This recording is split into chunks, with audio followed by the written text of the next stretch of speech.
Smash that limiter! Hello there, Spliffy. Hello, Hunter. Hello, everyone. How are you? Yeah, hello everybody. Yeah, not too bad, not too bad. I hope you enjoyed the music. It was a bit something different. Just a touch different, yes. Touch different. I don't know. Like to change things up a bit and not have the same thing playing every time. Keep it fresh. That's right. What a fucking week it's been, I tell you. It's only Wednesday too. Although tomorrow's Thursday, obviously. It so is- we're it already is- halfway through the week. That's it. We're over the hump. That's for sure. Yeah. So, well, what topics have you got for us today, Spliffy? Well, I was thinking about. I've been thinking about it for quite a number of years now. But in terms of, I've never driven a car that didn't have a computer in it, and computers, we all know computers live under our desk and they turn on, and that gives us the access to the internet, because why else would you buy a computer nowadays? That is true. And at some point that didn't exist, right? Yeah. And that even goes further for cars, right? Cars existed. Cars predate, without the semantics, cars predate computers, digital computers. So what were cars? So it got me thinking, what were cars like without computers inside of them? You've really never driven a car that didn't have a computer? No. Call me new fashioned. New fashioned. New fashioned, yes. Well, let me get the mic adjusted so that way I can keep the volume good. So, what exactly do you want to know about driving cars without computers, or versus driving cars with computers? What exactly? Well, I mean, first of all, the difference, but that comes with a difference. lot of. I mean, yeah, like that sort of comes with a big. The biggest difference is expense and complexity. Oh yeah, well that I suppose handling as well. That's something that comes to mind as well. Handling a car that has a computer in it is way more easy to drive than old analog systems, because the computer, the ECU, and all the different computers that manage, like, say, the suspension, the gearbox, the engine, all those basically all those ECUs monitor all those things and then adjust the car according to the needs, basically. That's why, like, you have traction control and stuff like that, where it will stop power to one wheel to stop from spinning out, essentially. Or cut power. I've seen a video about how EBA works. So You mean ABS? So like, you put your foot on the brake, and your car's continuously monitoring where your steering wheel position is, and if it notices there's an outlier when you've engaged the brake, it'll actually it will engage the brake on the specific brake pad that's on the opposite side to which way you're steering, so you don't overcorrect. Where you don't oversteer. I don't think I've had a car that's done that, to be honest. That would have to be a car that has electronic steering. Absolutely, it cannot. There's no way an analog car would be able to have that. No, definitely not. I mean, probably could. Hey, Stumpy. Hello, Stumpy. How are you? So that's an interesting thing. Actually, no, I stand corrected. I have driven a car with that, the Renault. Oh yeah, that makes sense. So the Renault, I had it as a loan car. When I keep peeking, hang on a minute. I had this microphone's giving me so much grief. I had a Renault that it was a loan car, and I had it for, like, I think 2 days, and it had, the lane assist, but it also had, like, an autopilot feature as well. And so, like, I remember one morning I was getting some McDonald's breakfast, and and the car kept, like, pulling me away from the drive-through. Oh. It didn't like the drive-through at all. It just kept pulling me away, and I'm like, drive-through scary. Yeah, I ended up turning it off. Oh. I'm like, this safety feature is a hindrance and more dangerous than it is safe. It's So a hindrance to my breakfast. that's it. Yeah. I don't want to be wrestling Macca's staff and fucking a car at the same time. So yeah, yeah, fuck that. Yeah, Um, no, that's fair. I mean, autopilot. Honestly feel like autopilot is just that little bit too much computer in a car. shit. Yeah, I wouldn't imagine it'd be great Yeah, because I I mean, didn't what? like it. I turned it on for a little bit going on the expressway. Yeah, And like it's weird just sitting there having the car drive itself. And the weird thing about it is autopilot in Australia is still kind of technically banned, but this car had it. So it was like really weird to like turn it on and then have it just drive itself. yeah. I don't think I'd feel comfortable with that, to tell you Yeah, the truth. I didn't I'd like it. sort of, I'd sort of, it's halfway through my trip, I'd sort of hear it talking to itself saying, "Execute Order 66," and it takes a sharp left and is off the I road know. into a Yeah. ditch. The one other thing I found with like electronic cars like that, like the Renault or any of that sort of stuff, is is the delay in say braking or accelerating or even turning the steering Yeah. wheel because everything's electronic. There's actually a delay in everything you do, and when you're driving, it just pisses you off. You're like, I turned a couple of seconds prior and it's still not turning. Oh, Like that is a very, very unusual sensation to sort of get used to. But in terms of like put an example, like you were to go out and buy a VF Commodore yeah. or maybe even an FG Falcon or something like that, or um, a car that has the computers that I think are the real Goldilocks zone. So what I mean by that is the computers are there purely for the running the efficiency and the power of the car Right. to make it run as smooth and seamless as possible. Well, Versus that makes sense. a modern day car like a 2023 Ford Ranger or a Toyota Prado or Toyota Land Cruiser or any of the modern 2020 sort of series of cars. Stumpy, we're talking about cars with computers versus cars without computers, like analog, so like your carburetor driven cars and everything's mechanically driven. And we're talking about like which one is actually better. I'm on the fence of, to be honest, since I've driven both, I actually prefer cars with computers versus cars that are analog. And the reason for that is they run more efficient. They are safer. They're more responsive and they're more reliable, I think, but only to an extent. Which is what I'm getting at now. Is so Until you get to your new age cars, which are yeah, just where you have too like you have reliable to the point where they're unreliable, ironically enough. well they're not reliable at all. They're you got too many things going at once. You see, it used to be where like okay, take your Commodores for example. There was an ECU that managed the running of your motor, Yeah. and then an ECU that ran your gearbox. If it was an automatic, if it was a manual, didn't have that. Mm. And generally they also have a body computer which manages your central locking system, your lighting, your also manages some of your suspension components depending what way it's set up.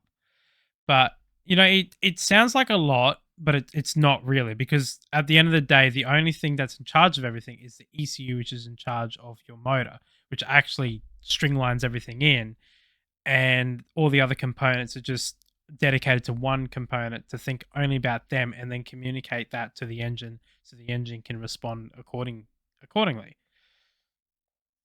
And Right. nowadays it's they have all these computers that are basically thinking for themselves and doing their own thing and not being in charge by the ECU of the motor.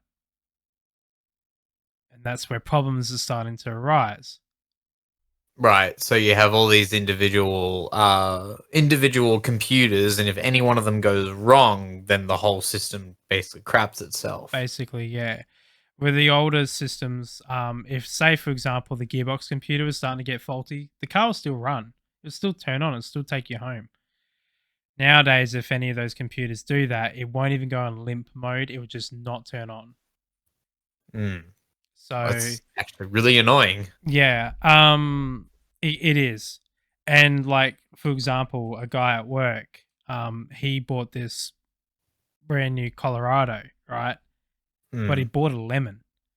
And the poor guy has been having nothing but dramas with his car. And and like the gearbox went not that long ago. He's just had it redone under warranty. The car's like got less Ks than my car. And when they went in there, they found that all sorts of those oil seals and everything else was gone on it. And so that's replaced all that under warranty because the car's new. Shouldn't have any of these issues. It's not you wear and shouldn't have any tear. problems whatsoever. So it just means that when they put it together in the factory, someone was on something when they were doing it. Yeah, absolutely. Or By they were sounds of it. sleeping, or maybe they didn't quality control things. But, No, absolutely not. The one advantage, though, I would say mechanical over computers is longevity. Mechanical always lasts longer than a computer, as metal components tend to wear a lot. Yeah, they don't wear out quite as fast as like a resistor or a capacitor. Or inductors should be okay, but capacitors are usually the bad ones. Yeah, especially when you got your heats and stuff like the heat cycles and whatnot. Yeah. So like I had a carbureted car.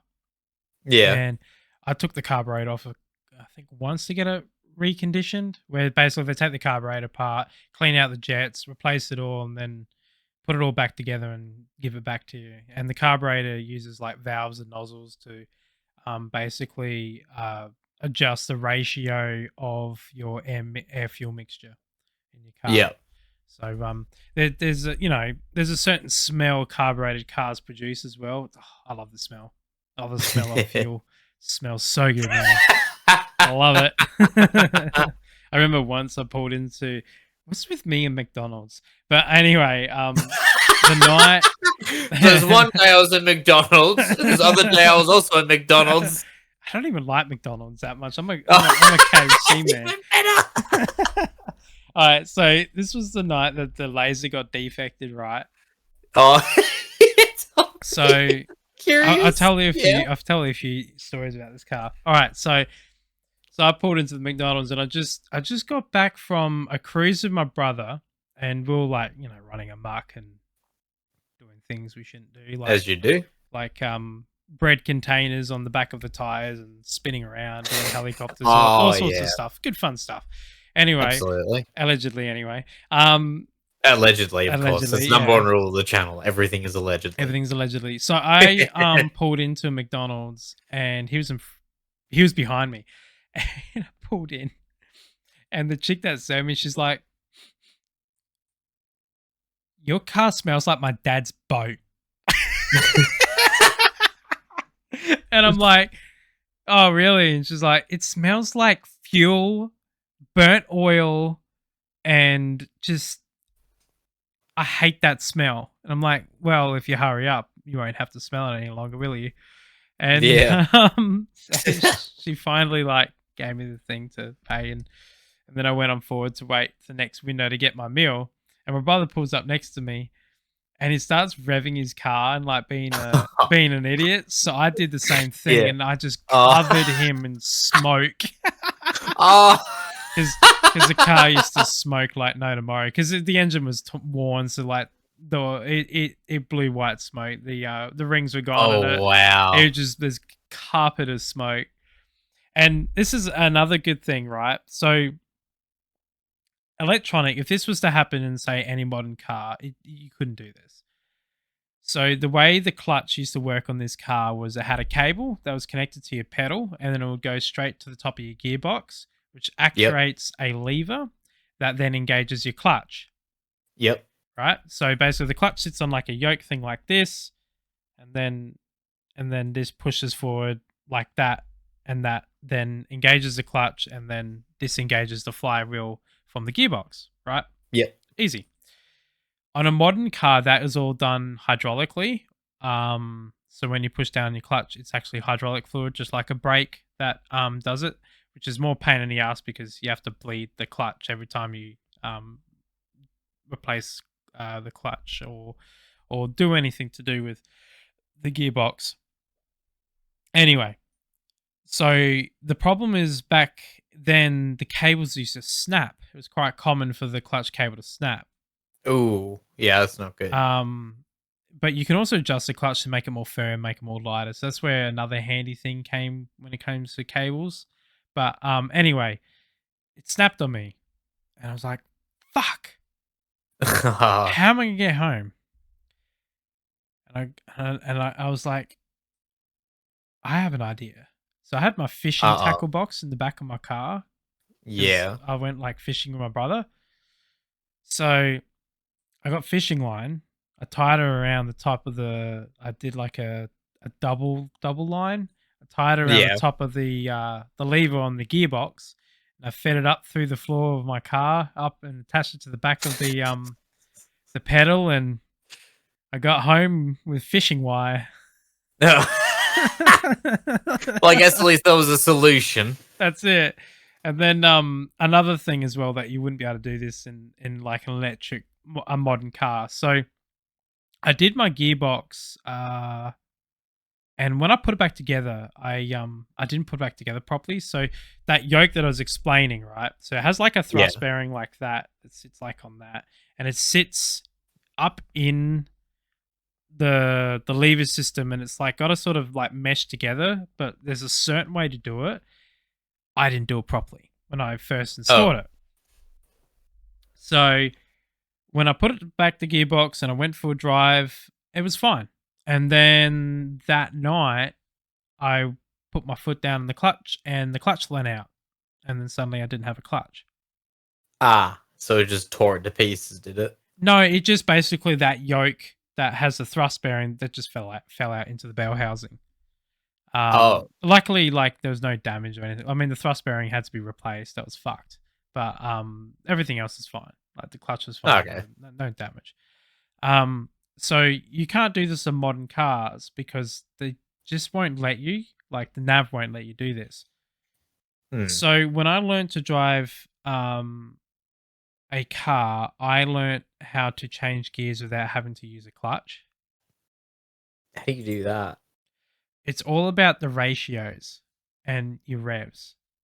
So you need to learn the revs, and so basically the speed of your car, the revolutions a second that your motor's making, and then basically you got to manually line up the gear ratio to the revolutions, so that way it's a smooth transition.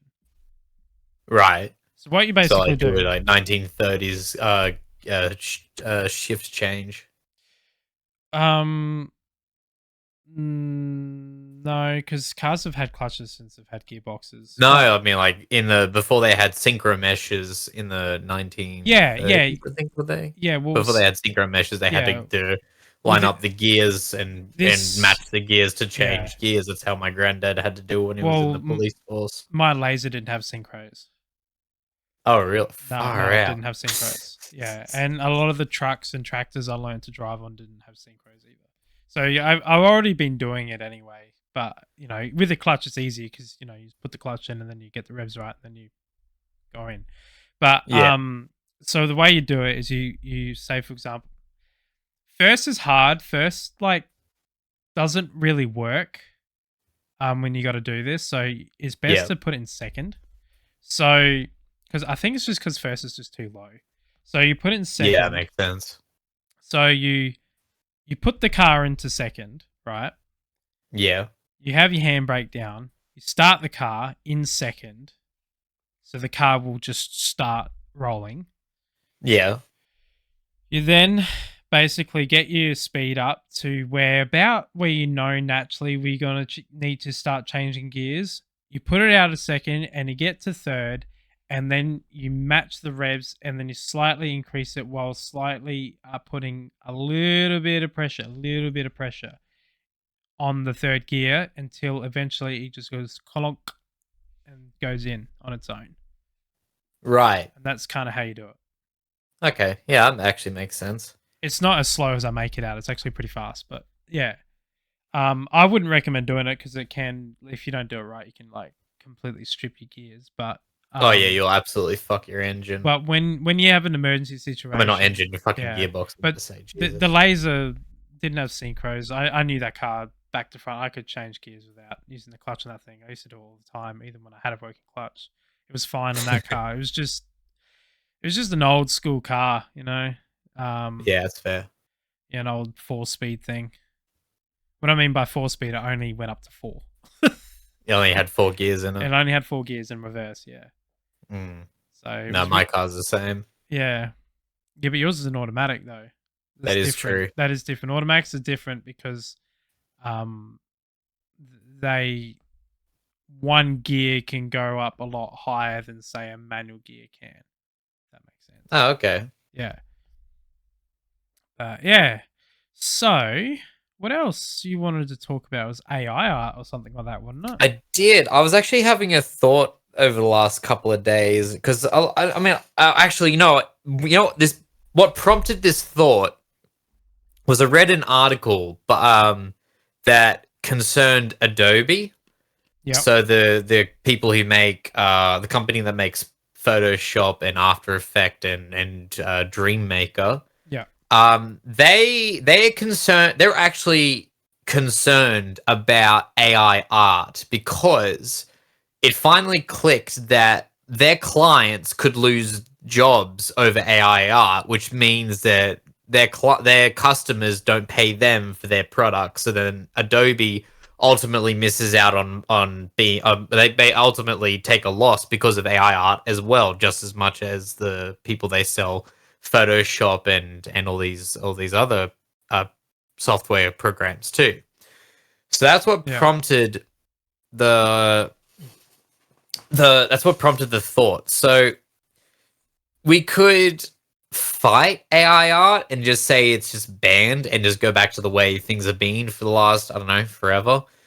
Or we could utilize AI art in terms of we just give it a couple of rules and say, okay, so we can use it as a tool instead of trying to just downright ban it altogether. So hypothetically,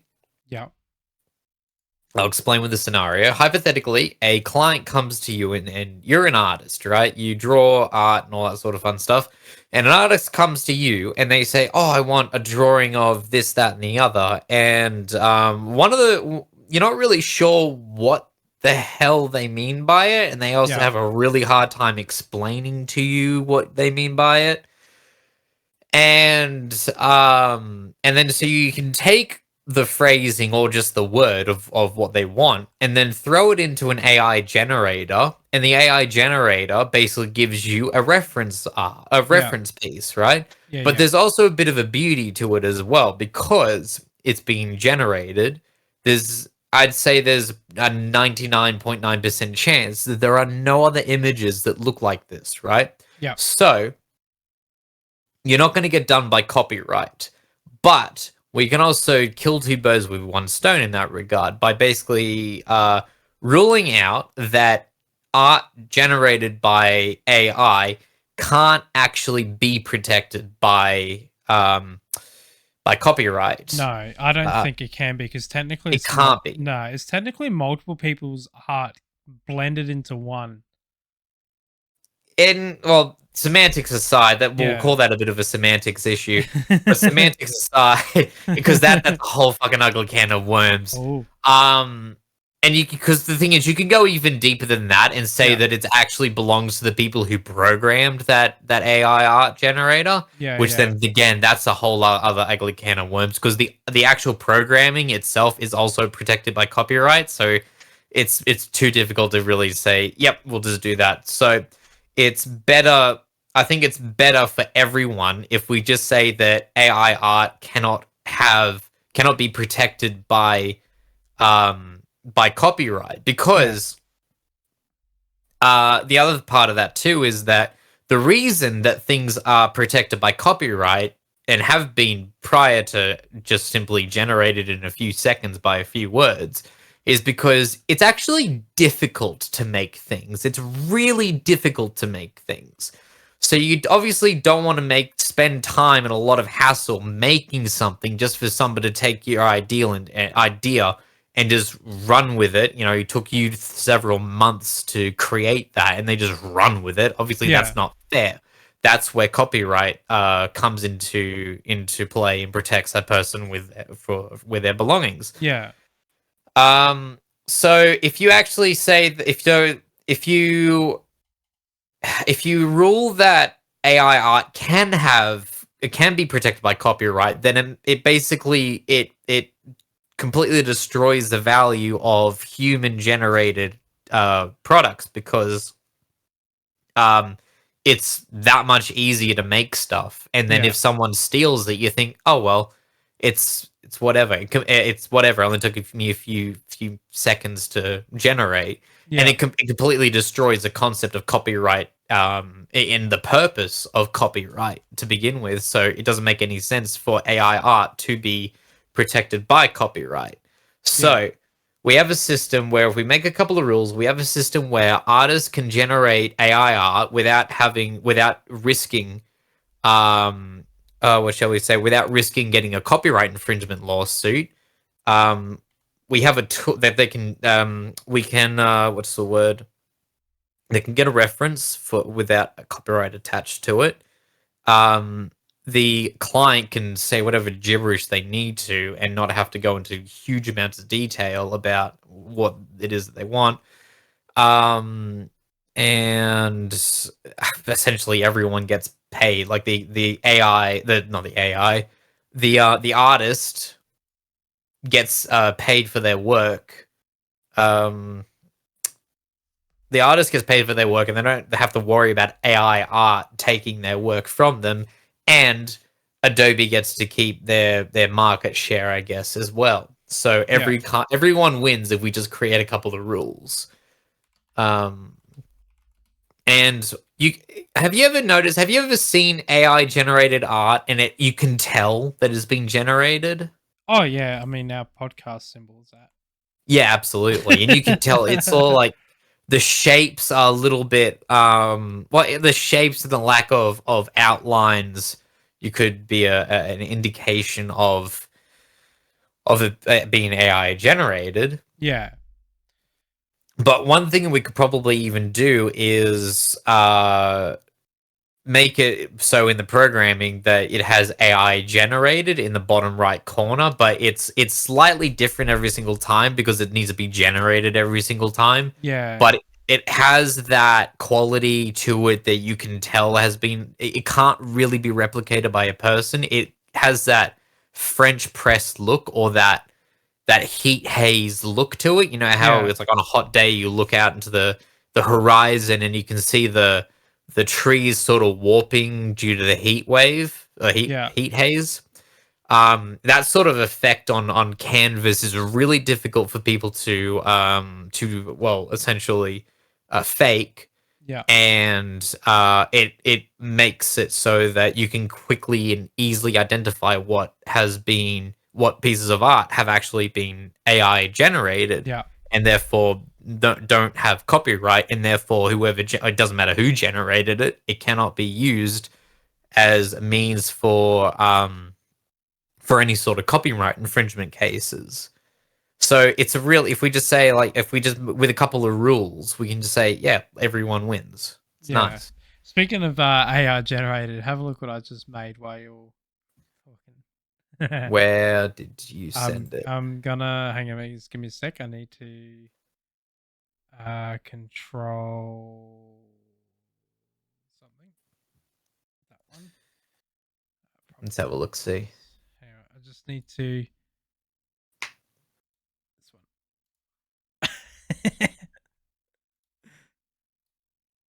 So What? I asked it to generate an image of Hunter and Spliffy teaming up. This is what it came up with. Oh, I think you're the one on the left because you've got the knife, and I'm the one on the right Yeah. because what the hell?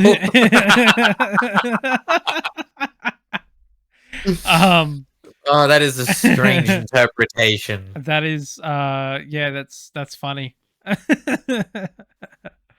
That was hilarious. I had to show that to you. No, that's fair. I was just playing around with the AI art generator as well to see like if I could sort of do exactly what you're talking about to make the AI art like really noticeable difference. But Yeah. you're right. Like it is kind of hard to tell to see It whether can someone. be, yeah, absolutely. I think the fingers are the easiest way to tell that it's kind of like AI art. But the problem is the fingers. Humans are just as bad at drawing fingers as the AIs. So. Yeah, but the main difference I've found is that people don't typically draw 6 fingers on their creations. Yeah. Or 4 fingers. Well, 4 fingers is generally more well known. Anyway. So like this one But yeah, here is apparently what our and podcast is. another party that is happy as a result is people who are sick and tired of their images being stolen as inspiration. Yeah, but in fairness, this is going to be a controversial thing, okay? Mm-hmm. Okay, I'm going to piss off a lot of people, and Ray may or may not be salty with me, and no, I don't know. Ray might have to put her opinion in on the chat. Do tell. I'm People's excited. art is always going to be used for inspiration and to be used in a way to create another image. Oh yeah, no, I'm not. So not saying it's not going to be. By saying someone is pissed off that AI art has used their ideas and incorporated it in their own mesh, well, there's no difference between someone else doing the same thing. Right. The thing with copyright, and this is a legal thing, I mean, I don't know the exact wording of it, basically, it's not copyright if the new item or the new product is transformative enough that it is not identical to the original content. For example, Weird Al Yankovic. Yes. His stuff is transformative compared to the original because yes, he uses the very similar. He's a parody. He uses similar. Absolutely. He uses the same music essentially, but has a completely different lyrics take on it with the comedy aspect, making it a transformative bit. Right? Mm. You can't go and say that he is copyrighting the original content because copywriting is when you literally in the name copy and paste it. So, in my eyes, if the AI art directly copies it, for example, like in its mesh, it takes a picture of a person that someone drew, right? And it literally takes that image and puts it inside its own image, then yeah, that is copyright because it's not transforming in the sense that that one image that the person created hasn't been transformed in any way. Like it's there. So if that happens, then yeah, I could say that's true. But if it just uses it as inspiration and then makes a different version or different method blending in other artists' work, then that's no different to humans in any way because we all have inspiration on something. Hell, even this podcast alone, in the way that we've sort of structured it, is taken inspiration from other things that we've experienced in life. You know, it's not a copy or anything like that. We tried really hard to be original, but you know, the format, even being a podcast is using other people's ideas and transforming it in our own way. So no, I agree with you 100%. I think I actually did a really bad job explaining myself, though. Yeah, I also was playing around with an AI art generator, so my intentions. No, it's okay. So what I was saying with like the person with the whole copyright thing being, pissed off of everyone using their art Mm, as inspiration is that instead of, say, if you're an artist, a client comes to you, asks to generate art, you don't go to a single piece of art that everyone else goes to for inspiration. yeah, You just go to an AI art generator, which is a totally different. It's an adjacent thing to the person who would be upset about their art being used as inspiration. yeah. Um, I think it has its merits and its tools. Like, for example, I don't think you can ever replace a human artist. You can't. No, You can't. absolutely You not. can't. Especially when it comes to the abstract shit or like just thinking Oh outside the yeah, it's box. impossible. You would never replace it. So this whole thing that artists are afraid that AI art's going to replace them is just don't worry, it won't. It will be just used as a tool, just like Chat GTP. I think that's how you say I it. think that's correct. Yeah. Chat GTP. I think so. Let's just call it the chat robot for now, just because I always Yeah, get let's that messed up. All right. just. People are using that to help in their work. People like coders, for example, like people said that coders were afraid that their job's going to be lost because of it, because this AI is really smart. GPT, cool, thank GPT. you. They're really worried that this, Chat GPT is really good at writing computer code, believe it or not. So if you go and ask it, could you please write a computer code for such and such? I don't know. Go through at certain times and filter out everything that says this or something like that. It will write up a code for you to put in to a program, so then that way you can basically get it to function the way you want it. And a lot of people thought that this was going to be ruining computer programs like lives and livelihoods and whatnot, but it's not. In fact, computer programmers are using it as a tool to help them. Because, like, when you think about it, you've started learning code yourself, right? Yeah, I try it every now and then. So it's long and strenuous, right? Absolutely. Imagine if you're a software developer or a computer programmer or a code writer or any of that, and you could just use this tool to halve your fucking time. Be like, okay, I want someone else has made this program work for what I need, and Chat GPT knows that and knows the code. So they're like, because that's what code writers do. They all use each other's code. When someone gets something that works, they all use each other's. It's just like pass the parcel really amongst them all. That makes And sense. so they'll then put Chat GPT generate me such and such code, and then it spits it out, and then I copy and paste it, put it in, tweak it a little bit, and then done.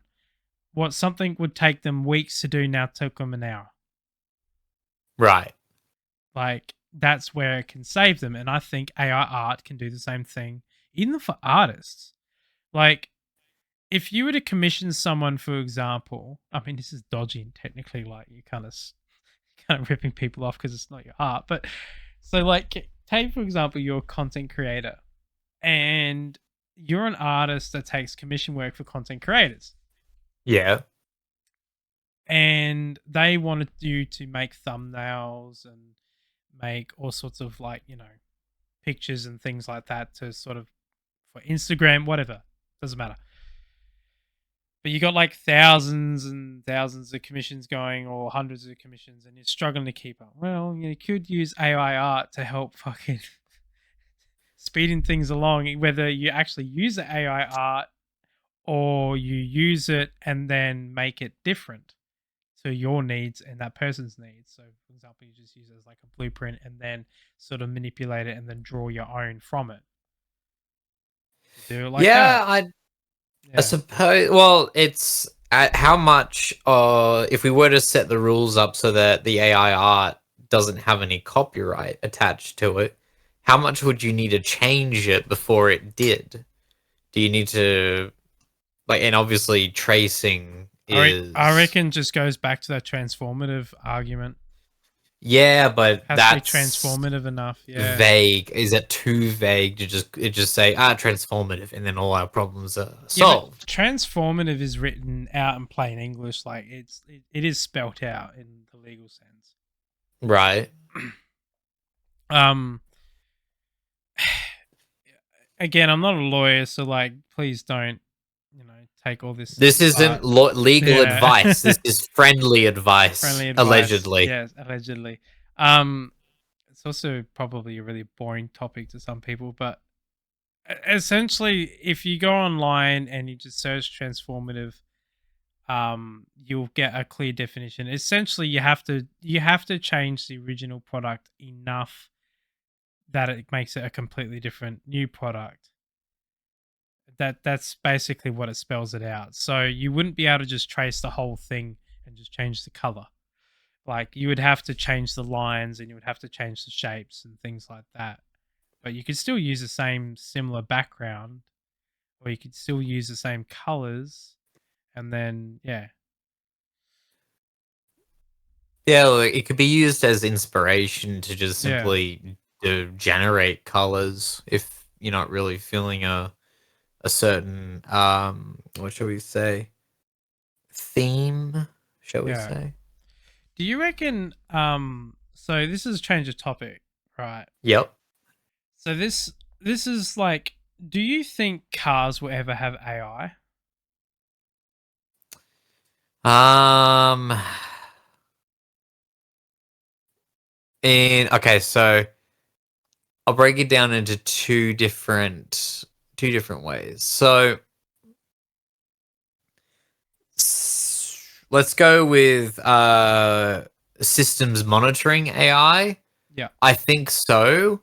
Self-driving AI would probably that's still up in the air because there's a lot more than just is it capable of doing it. Yeah. There's also the whole is the owner of the car intelligent enough to press the right buttons at the right time to make sure the car doesn't take a sharp left in the middle of the highway. Yeah. Um, Although I suppose by definition, by virtue, that would mean that it's not a self-driving car. But you got to turn the car off at some point, I guess. I Um, think it's possible that they're gonna do it. I yeah, I think think so. I think that what's gonna happen is the AI is gonna be used kind of like hands-free systems. So you would ask the AI to do certain tasks and stuff like that for you. I Right. think that will be doing. Like for So, like, example, send a message to someone. yeah, like could you imagine like you're driving, say you're a businessman, and you go, fuck, I need to write an email to such and such. Um, let's just use Google for an example. All right. And Yep. you go, hey, Google, can you please email such and such? I'm need this paperwork, this report handed in by such and such time. Please make sure you get on top of it. Also, can you please talk to such and such and ask them that they need to hand their report to such and such and vice versa, vice versa. And then the AI goes and does it. Right. Like, us Google's listening and it's like, sorry, Yeah, I I know. can't send emails yet. Shut up, Google. Guys, I had a always feeling that was listening. going to happen. Yeah. It's because I said, hey, Google. Always listens. Yeah. Man, the amount of target advertising I get from Always. that. Always. Yeah, oh, Like, I know exactly what you mean. My neighbor and I will just be talking about something, and later it'll pop up on something that I'm looking at. yeah. Think it's actually some people have come up with a great idea that if you can't figure out what something is, try to describe it to your phone, and then Yeah. later it'll give you pop-up ads based on the thing you Basically, it happens described. all the time. To me. Oh, All the it's time. so funny. I think I don't know what I was. I don't know. No, it wasn't me. It was somebody else talking about it. They were talking about baby products for a Yeah. baby, and then later on, like a pram and a cot popped up in their feed or whatnot, and Yeah. it's just kind of crazy. Yeah. It's always listening. That's for sure. There's no privacy in this modern age. Mm, But speaking of crazy, all right. So you know how electric cars are marketed to us as like they're cheaper than fuel, Right. right? You see where I'm going with this? Not at the moment, Okay. but do continue. So another person at work, his son owned a Tesla, and he Right. was living at home for quite some time. Guess how much it costs to charge your Tesla overnight? $5? Oh, mate, $40 a night. Oh, what? How do they figure that out? Yeah. So How do they figure that? I've explained this to you before. Basically, a Tesla. Okay, this isn't actually just Tesla. It's all electric cars. Yeah. To charge one electric car uses the exact same amount of wattage as it does to power a house with all appliances on. Yep. Far out. That's a lot. So $40 a night is how much it was costing them to charge the Tesla. Ah, that is. And they had a Tesla Model X, I think, as well. Yeah. Yeah. Yeah, I was gobsmacked because I was like, That's a lot. it was, and they have solar, so like it wasn't. I don't think it cost them that much because of obviously the solar rebates and whatnot. But still, like that's ridiculous. Like, and then they market it like, oh, it's cheaper than fuel. Well, okay, so I drive over 500 and something kilometers a fortnight, right? Yeah. It cost me $120 to refill per fortnight because my car lasts me a fortnight. My full tank. $120 of fuel a fortnight versus $40 a night. Like that's ridiculous. Like how much fucking money is that? I think I spend well, first of all, way too much. So I spend about, I'd say, $140 a week on fuel. And because that's fucking $280 a fucking week. Oh wow. Oh my god. That's almost double of what I'm paying with petrol, and I drive 1,000 kilometers a week. Fuck. That's a lot of money to charge. Okay, if anyone tells you that that electric cars are the future, tell them to get fucked. Yeah. Jesus Christ. And tell them that hydrogen, and this is another cool thing. So Toyota is building a hydrogen factory in Victoria. I am fucking terrified of this. Why? Hydrogen is extremely powerful. Yeah, but we also like have LPG gas lines going all across Australia, which arguably, if that was to go up, would make a whole mess as well. Yeah. Hydrogen is highly flammable, but we sell and move products that are just as equally fucking lithium's more dangerous than hydrogen. Hydrogen will only ignite is in a gas. Although the oxygen that it reacts is with the gas. Yeah, but hydrogen. Okay, for example, you would argument's sake, you shot a hydrogen tank with a gun. Yeah. It would just the air would just escape. It won't catch on fire. It's not that combustible. Yeah. Well, actually, no, you are right, because if you have hydrogen in a balloon and you pop the balloon, it makes like a very short flame and then it goes away. It makes water, which is really weird.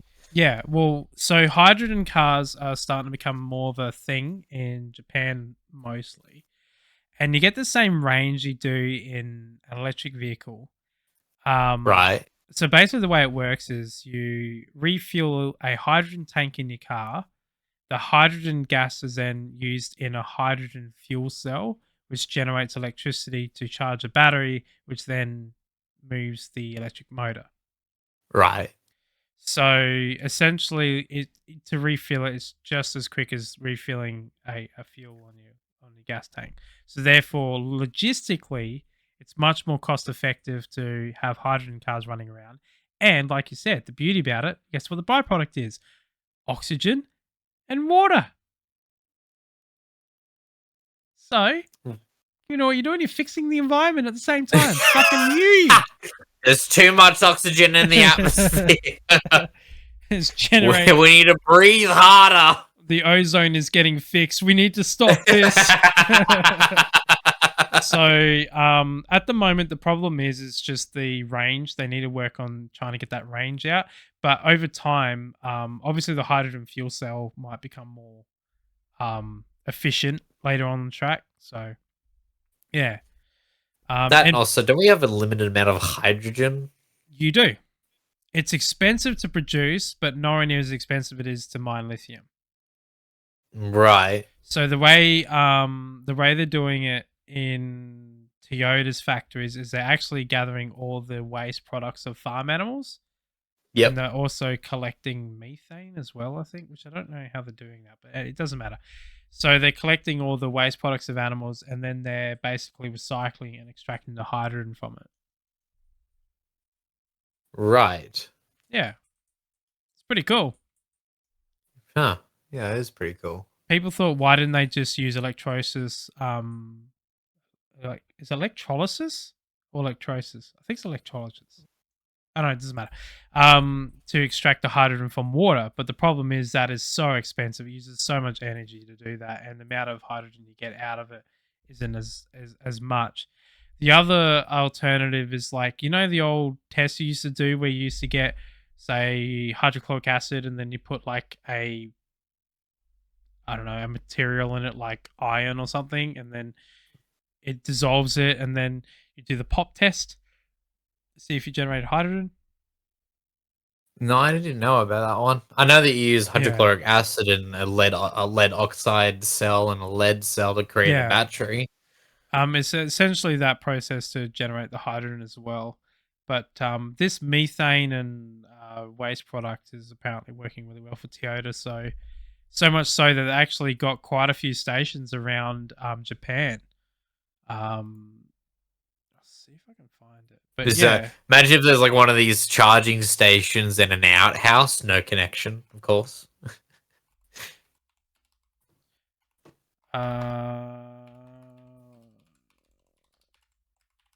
yeah, I think it's a good idea because, like, to be honest, like we really need something different because lithium, you can't really recycle it very well. It's extremely dangerous and it's not going to last forever. Right. I don't think so anyway, but I could be wrong, but I just really I think lithium lasts 10 to 15 years. yeah. And after that, I don't know what the hell you do with it. Because I don't think it's actually been has lithium been in common use for the last 10 to 15 years? Maybe 10? I don't know about 15. It's been useful. See, even America's got quite a few bloody um quite a few stations. Let's pull this up so I can show you just before. So even America's got quite a few stations. Each flags are refueling for hydrogen. And then you've got Right. I love it how there's only one in India. Oh, yeah, of course. And then yeah.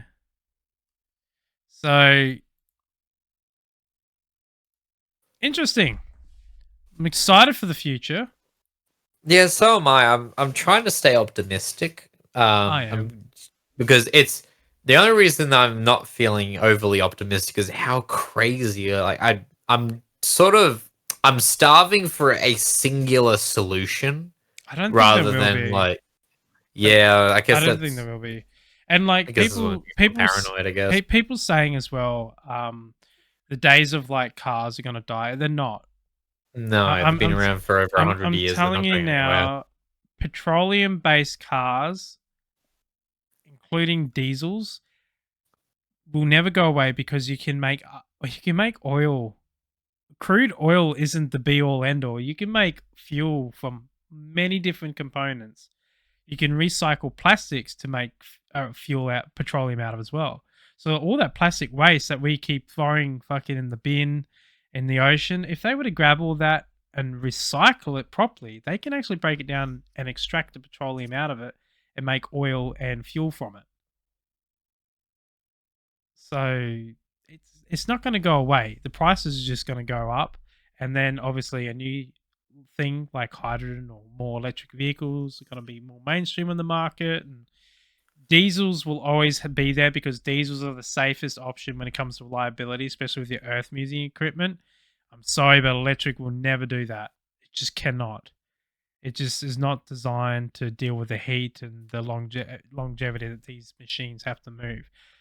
But when it comes to diesels, just make biofuel, which is like ethanol, just ethanol based.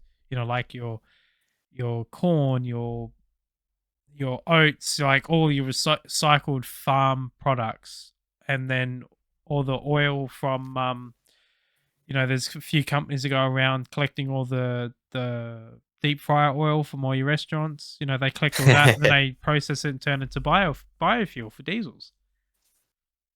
So things like that will never go away. And then you go, oh, but the oil to run your car, your lubricants and stuff, we've been making artificial oils and recycling those oils for decades.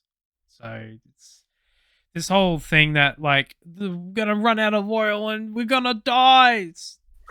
I can tell you these multi-billion-dollar companies have been putting a lot of time and effort into this event that when it does go, they'll be fine. They'll just bring a new product on the market or something like that.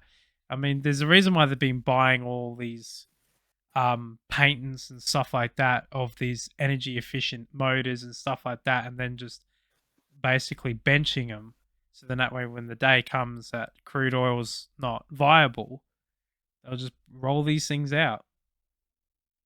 And then, it's the world's never going to stop. As long as money's there, it won't stop.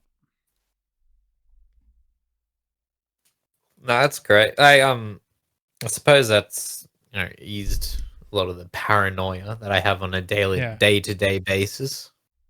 Yeah, it can be a bit like that.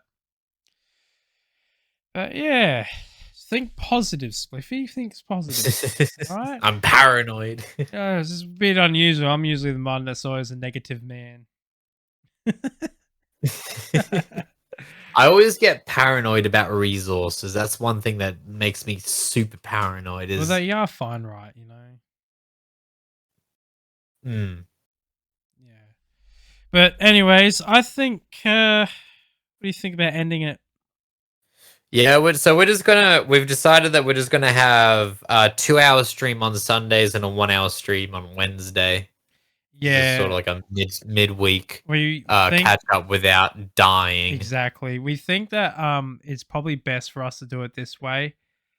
2 hours is too long during the week. We've both finished work, and it's nearly 9 o'clock for me, and so it's just best to do this. But yeah, it was good. I apologize for the ranting and the raving. And that's literally why we start streaming. Exactly. But it was fun. I don't know what you're apologizing for.